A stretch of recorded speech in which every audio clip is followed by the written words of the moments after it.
दक्ष ऑफिसमध्ये आला तेव्हा त्याच्या डेस्कवर ऑलरेडी फाईल ठेवली होती. त्याने ती फाईल बाजूला ठेवली आणि दीक्षाला केबिनमध्ये बोलावून घेतलं. त्याने पिऊन रुपेशला निरोप पाठवला आणि केबिनमध्ये बोलावून घेतलं. मे आय कम इन सर? दीक्षा दरवाजावर नॉक करत म्हणाली. Yes come in. दक्ष डेस्कला टेकून उभा होता. दीक्षा आत आली. तिच्या मागे रुपेशही आत आला. सर तुम्ही मला बोलावलं? रुपेश सभ्यपणाचा आव्हानात म्हणाला. रुपेशला पाहताच दीक्षाच्या कपाळावर आठवी उमटली. तिने दक्षकडे आश्चर्याने पाहिलं. दक्ष तिच्याजवळ आला आणि त्याने तिच्या कमरेत हात घालून तिला जवळ ओढलं. रुपेश, मीट माय वाईफ मिसेस दीक्षा दक्ष कारखानीज. दक्ष चेहऱ्यावर हसू खेळवत म्हणाला. I know sir. सिरियसली? बायको, याला आपलं लग्न झालंय ते माहिती आहे. वाव, आय वंडर, हे माहीत असतानाही काल तुला उलटसुलट बोलताना याच्या मनात हा विचार कसा नाही आला? दक्षने रुपेशवर त्याची जळजळीत नजर रोखली तसा रुपेश गडबडला. बायको, काल याने तुझ्याबद्दल इतके सुंदर विचार मांडले, त्याबद्दल त्याला बक्षीस नको का द्यायला? तुला काय वाटतं? दक्ष दीक्षाकडे वळत म्हणाला. दीक्षा त्याच्याकडे पाहत होती. काय बरं बक्षीस द्यावं? हां, एक काम कर, तुझ्या कोमल हाताने याचा गाल रंगव चांगलाच. तेवढंच बेचाराचे मानसिक समाधान. काय रुपेश, चालेल ना?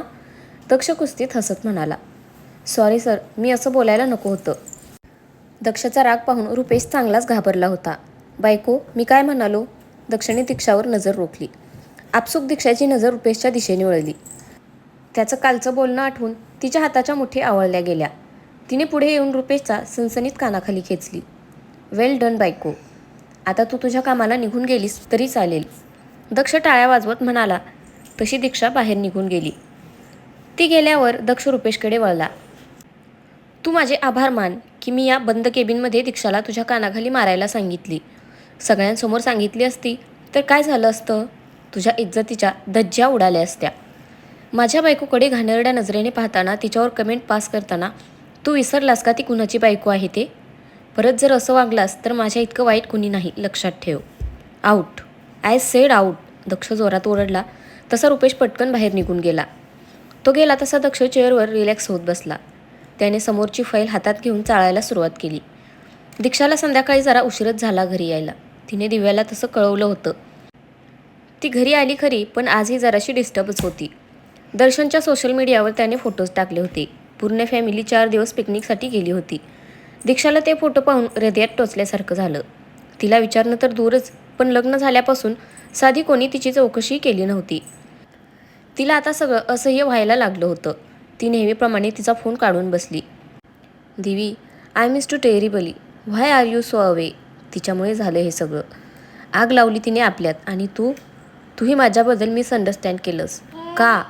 I was your bestie. मग एकदाही माझ्याशी बोलावंसं नाही वाटलं तुला? त्या दिवशी फोन तर केलास, पण नंतर किती महिने झाले मी शोधतीये तुला भेटायचं आहे, तुझ्याशी बोलायचं आहे, सगळे गैरसमज दूर करायचे. दीक्षा एकटीच बडबडत होती, पण तिला माहीत नव्हतं की दक्ष दारात उभा राहून तिचं बोलणं ऐकत होता. ओ वा वा वा. दक्षाचा आवाज आला तसा दीक्षाने पटकन मोबाईल बंद केला. तो टाळ्या वाजवत आत आला. वाव, काय ड्रामा करतेस ग तू? अवॉर्ड दिलं पाहिजे तुला. दक्ष हसला. काय म्हणायचंय तुला? हेच तुझं दिवी पुराण. So your bestie left you हां? म्हणून तू हा नवा गेम खेळायला सुरुवात केलीस का? दक्षने राग आवरत विचारलं. कसला गेम? रोज नव्या मुलांना प्रेमाच्या जाळ्यात फसवायचं आणि त्यांचा फायदा घ्यायचा. दक्ष, मूर्खासारखं काहीही बोलू नकोस. कोणाला फसवलंय मी? दीक्षाही आता चिडायला लागली होती. आठवत नाही तुला? हो, कसं आठवणार म्हणा, एवढी अफेअर्स केल्यानंतर. दक्ष कुस्तीतपणे म्हणाला. दक्ष, दीक्षा चिडून ओरडली. आवाज खाली, एकदम खाली. काय बिघडवलं होतं त्याने तुझं? का वागलीस असं त्याच्याशी? प्रेम करत होता तू तुझ्यावर आणि तू त्याचा फायदा घेतलास. तुझ्या पायी जीव गमावलाय त्याने दीक्षा. तुला मी कधीही माफ करणार नाहीये. दक्ष संतापून म्हणाला. कोणाबद्दल बोलतोयस तू दक्ष? हे बघ, मी फक्त आणि फक्त नितीनवर प्रेम केलं होतं. तू काय बोलतोयस आणि कोणाविषयी बोलतोयस मला खरंच माहीत नाहीये. तुझा काहीतरी गैरसमज झालाय दक्ष. दीक्षा गोंधळली होती. गैरसमज? ओके, चल मानलं गैरसमज झालाय. मग सत्य काय आहे ते शोधून आण माझ्यासमोर. प्रूव्ह कर की तू निर्दोष आहेस आणि मी तुझी सुटका करेन.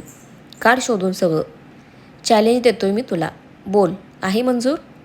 दक्षचे डोळे रागाने लाल झाले होते. ठीक आहे, चॅलेंज ॲक्सेप्टेड. तू काय म्हणतोयस ते मला समजत नाही आहे, पण मी प्रॉमिस करते. लवकरात लवकर मी सत्यापर्यंत पोहोचून दाखवेन, दीक्षा निर्धाराने म्हणाली. We will see. दक्ष तिच्यावर तिरपा कटाक्ष टाकून बाथरूममध्ये निघून गेला. कोणाविषयी बोलत होता हा? कोण माझ्यावर प्रेम करत होतं? काय सुरू आहे हे? आणि जीव गमावला म्हणजे? का हे सगळं एवढं कठीण होऊन बसले? नाही दीक्षा, असं हारून चालणार नाही. तुला या दोन्ही गोष्टीच्या मुळापर्यंत जावं लागेल.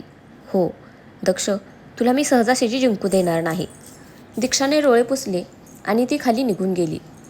मगाशी झालेल्या प्रकारामुळे दीक्षा आणि दक्ष एकमेकांकडे पाहणं टाळत होते. जेवणं आवरून दीक्षा रूममध्ये निघून आली. ती आली तेच गॅलरीत निघून आली. तिची खूप घुसमट होत होती. तिला दक्षच्या वागण्याचा अंदाज बांधता येत नव्हता. घटकेत धड तर घटकेत विचित्र वागत होता तो. विचार करून करून तिची मती खुंटली होती. सिगरेटचा वास आला तशी तिची तंद्री भंग झाली. तिने शेजारी पाहिलं तर दक्ष सिगारेट ओढत होता. दीक्षाने रागात त्याच्या हातातली सिगरेट काढून घेतली आणि फेकून दिली. ती रागात आत यायला निघाली तसा दक्षने तिचा हात पकडून तिला जवळ ओढलं. दक्ष, मला सोड. दीक्षा रागात स्वतःला सोडून घेत म्हणाली. यार दीक्षा, मला तुझं वागणं कळत नाही. नाही म्हणजे तुला खरंच माझा राग येतो की मला लाईन दिली की आणि मी तुला इग्नोर केलं तर तू काय करणार हा विचार करून तू माझ्यासमोर सभ्यतेचा मुखवटा घेऊन फिरत असतेस. एकीकडे मला शिव्या घालत फिरतेस आणि दुसरीकडे मी स्मोक करतोय तर तेही तुला पटत नाहीये. मूर्ख आहेस तू दक्ष. तुझ्यासमोर बोलणं म्हणजे दगडावर डोकं आपटण्यासारखं आहे. कोण तुला समजावत बसणार? मला झोप आली आहे, मी जाते. हवं असेल तर हे घे, अख्खं पाकिट संपव. I don't care. दीक्षाने रागात त्याच्या हातात सिगारेटचं पाकिट कोंबलं आणि त्याला धक्का देत ती आत झोपायला निघून गेली. दीक्षा बेडवर पडली होती, पण झोप मात्र तिच्यापासून कोसो दूर पळाली होती. दक्षचं बोलणं तिच्या डोक्यात घुमत होतं. नक्की काय घडू आहे हे? एवढं तर नक्की आहे की दक्षचा काहीतरी गैरसमज झाला आहे माझ्याविषयी. पण का? कॉलेजमध्ये असताना प्रपोज तर बऱ्याच मुलांनी केलं होतं, पण मी नकार दिला होता. त्यातलंच कोणी असेल का? पण मग दक्षशी त्याचा काय संबंध? आणि जीव गमावला? काय म्हणायचं आहे त्याला? म्हणजे त्या मुलाने सुसाईड वगैरे? हे बाप्पा, तसं काही असेल तर काय करावं? हां, अमेयला फोन करते सकाळी. तोही आमच्याच ग्रुपमध्ये होता. त्याला सगळ्या मुलांची माहिती असायची, कोण कोणाच्या मागे आहे वगैरे. त्याच्याकडून काही हिंट मिळते का पाहते. दीक्षा विचारांच्या नादात झोपी गेली. सकाळी दक्ष त्याच्या नेहमीच्या वेळेला उठला. त्याची शेजारी नजर गेली तर दीक्षा अवघडून झोपली होती. क्षणभर तो तिचा निरागस चेहरा पाहतच राहिला. पण त्या फाईलची आठवण झाली आणि त्याच्या चेहऱ्यावरचे भाव बदलले. त्यातले फोटोज, कॉल रेकॉर्ड्स सगळं आठवून तो बेचैन झाला. एक मन सांगत होतं दीक्षाचा स्वभाव पाहता ती असं काही करू शकत नाही. पण दुसरं मन 4 वर्षापूर्वी काय झालं होतं ते आठवून आक्रोश करत होतं. काहीही असेल तरी त्याच्याकडून तो परत एकदा सगळ्या गोष्टी पडताळून पाहणार होता. त्याविषयी त्याचं कार्तिकशीही बोलणं झालं होतं. विचार करतच दक्ष जिममध्ये निघून गेला. दीक्षा आंघोळ करून बाहेर आली तेव्हा नुकताच दक्ष वर्कआउट करून आला होता. पर्पल कलरच्या चुडीदारमध्ये दीक्षाचं सौंदर्य अजून उठून दिसत होतं. दक्षलाच कळत नव्हतं त्याचं मन का त्याला साथ देत नव्हतं ते. चॅलेंज तर करून बसला होता तो, पण जर दीक्षा निर्दोष असेल तर काय करणार होता तो? दीक्षा, त्याने न राहून हाक मारली, पण तिने सरळ सरळ दुर्लक्ष केलं आणि तिचं आवरायला लागली. त्याने परत हाक मारली, परत सेम रिस्पॉन्स. आता मात्र त्याचं डोकं सटकलं. त्याने तिला जवळ ओढलं. I don't like to be ignored Diksha, लक्षात ठेव. त्याची धारदार नजर तिच्यावर रोखलेली होती. काय बोलायचे तुला आता? काल एवढी गरळ ओकलीस, त्याने समाधान झालं नाही का तुझं? दीक्षा त्याच्या नजरेला नजर भिडवून म्हणाली.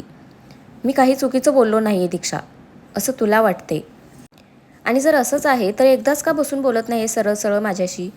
हे चॅलेंज आणि असला फालतूपणा कशासाठी? कारण तुला असं सहजासहजी सोडायचं नाही आहे मला. डायरेक्ट बोललो तर काय अर्थ राहिला या गेममध्ये दीक्षा? तुझ्यात हिंमत असेल तर दे टक्कर मला आणि प्रूव्ह करून दाखव तुझा इनोसन्स. दक्ष चॅलेंजिंग सुरात म्हणाला. येस, नक्की दाखवेन. जर मी काही केलंच नाही आहे तर मला घाबरायची काय गरज आहे? तुझा प्रत्येक गैरसमज मी दूर करूनच राहणार Daksh. Just wait and watch. Diksha त्याच्यासमोर चुटकी वाजवत म्हणाली आणि त्याचा हात झिडकारून खाली निघून गेली. लॉनमध्ये जात तिने अमेचा नंबर डायल केला. 4-5 रिंगनंतर फोन उचलला गेला. हॅलो, पलीकडून आवाज आला. अमे, दीक्षा बोलतेय. Oh my Dishu, what a pleasant surprise. कशी आहेस तू? Amey. I am good. Amey, मी ॲक्च्युली एका कामासाठी तिला कॉल केला आहे. येस मॅम, बोला.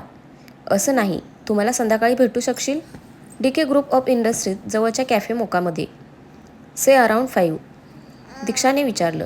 या, व्हाय नॉट, भेटूया संध्याकाळी. By the way, how's Divi and our गँग, अमेयाने विचारलं. संध्याकाळी बोलूया का? दीक्षाने विषय बदलला. Okay sure, see you. अमेयाने कॉल कट केला. त्याच्याशी बोलून दीक्षाला जरासा आशेचा किरण दिसत होता. Kartik, I need your help. दक्षिणे कार्तिकला फोन लावला. बोल. मला एक माणूस हवा आहे, विश्वासू, जो दीक्षावर नजर ठेवेल आणि ती काय करते, कुठे जाते, कोणाला भेटते याची पुरेपूर खबर आपल्याला आणून देईल. दक्ष म्हणाला. What, are you mad Daksh? तू दीक्षावर स्पाय करणार आहेस? कार्तिक चिडून म्हणाला. येस कार्तिक, गरजेचं आहे. 2 कारणं आहेत कार्तिक. एक तर ती काय करते त्याची खबर हवी आहे मला, आणि दुसरं म्हणजे नितीनची हिंमत खूप वाढायला लागली आहे. त्याने बाहेर तिच्यासोबत काही तिच्याच भल्यासाठी करतोय. दक्ष शांतपणे म्हणाला. ओ माय, कशाला एवढी काळजी करतोस तिची? असं व्हायला नको की तुझा मोटो विसरशील आणि तिच्यात गुंतत जाशील. कार्तिक उपहासाने म्हणाला. तू मदत करणार आहेस की नाही? दक्ष वैतागत म्हणाला. ओके, काम होईल तुझं, कार्तिक म्हणाला आणि त्याने फोन कट केला. दीक्षा तिच्या जागेवर बसून काम करत होती. दक्षला अवॉइड करण्यासाठी ती आज तिचा टिफिन सेपरेट घेऊन आली होती. लंच टाईम झाला तशी ती डेस्क आवरून जेवायला निघाली होती. तर फ्रेंड्स, आजचा भाग कसा वाटला नक्की कमेंट करून सांगा. धन्यवाद.